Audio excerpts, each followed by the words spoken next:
This is actually a big topic because it can actually go into psychological problems also, right? Absolutely. Understanding and addressing any underlying psychological issues would be really important. We might need specialized programs for people with severe mental health conditions. Would this be like maybe like a place where mental health people, what do you call that? You could have treatment centers specifically for people with mental health issues that might make them more likely to commit crimes. Places like this would offer therapy, medication management, and other support services. And it would be free, of course. Absolutely. Healthcare, including mental health treatment, would have to be free and accessible to everyone in this new system. But a doctor would have to evaluate this, and the family has to be agreeful with this. They have to agree with it. That's right. There would need to be some kind of process to determine if someone needs to be in one of these treatment centers. And of course, it would all be voluntary. Nobody should be forced to go anywhere they don't want to. Unless the crime has already been committed. That's a good point. If someone's already committed a crime, the situation might be different. In those cases, a judge might order someone into a treatment program as part of their sentence.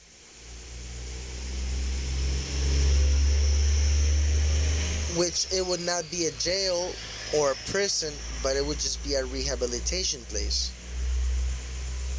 Exactly. The focus would be on getting them the help they need to make better choices in the future.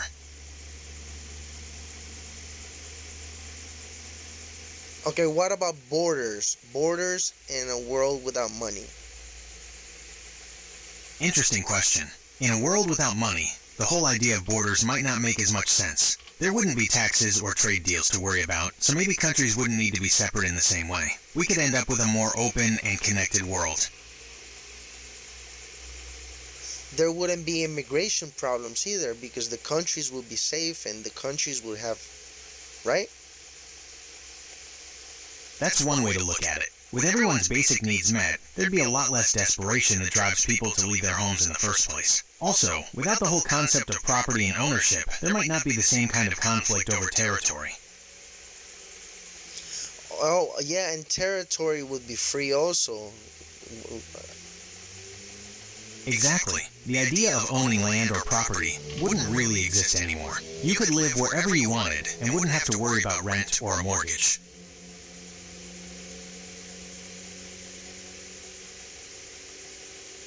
Now, my difficult question is the hard jobs. People, they will have to decide if they want to do the hardest jobs, like picking up the trash and stuff like that. That's definitely something to think about. In a world without money, it's possible people might not want to do those jobs. We might have to figure out ways to make those tasks more appealing, or maybe even design machines to handle some of the heavier work. Would you like to brainstorm some ideas for making those jobs more desirable? Give me some of those hard jobs that would be a problem. Some of those tough jobs might include things like cleaning sewers, collecting garbage, or working in dangerous construction zones. Would you like to focus on one of those jobs and try to figure out how we could make it more appealing? Well, I would say I'm not Okay, sure. let's focus on one of those tough jobs.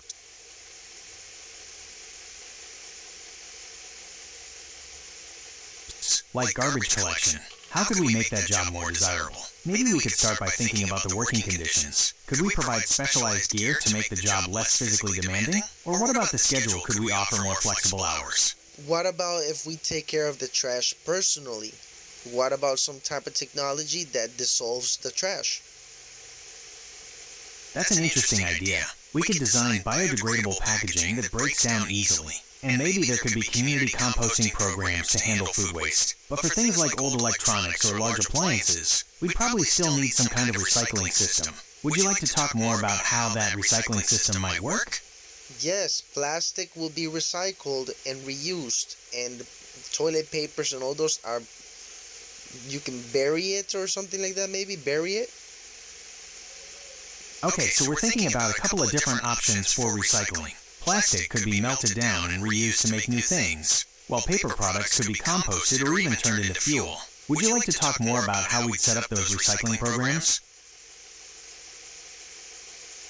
Sure. Yeah. Let's see. Let me hear what you got.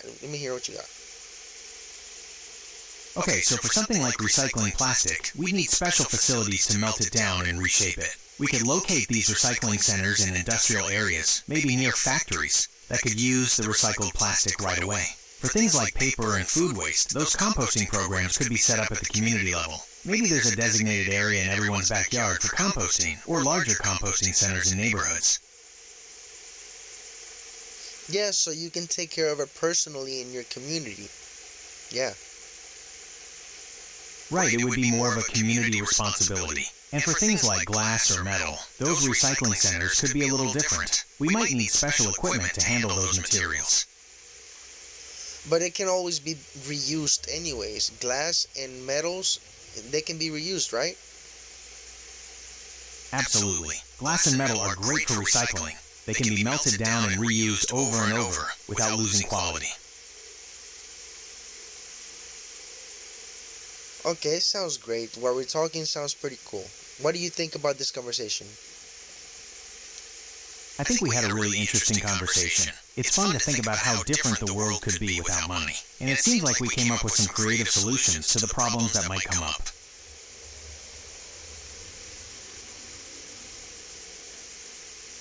We're going to talk about this a little bit more later, okay? Sounds good. We can pick up where we left off anytime. Okay.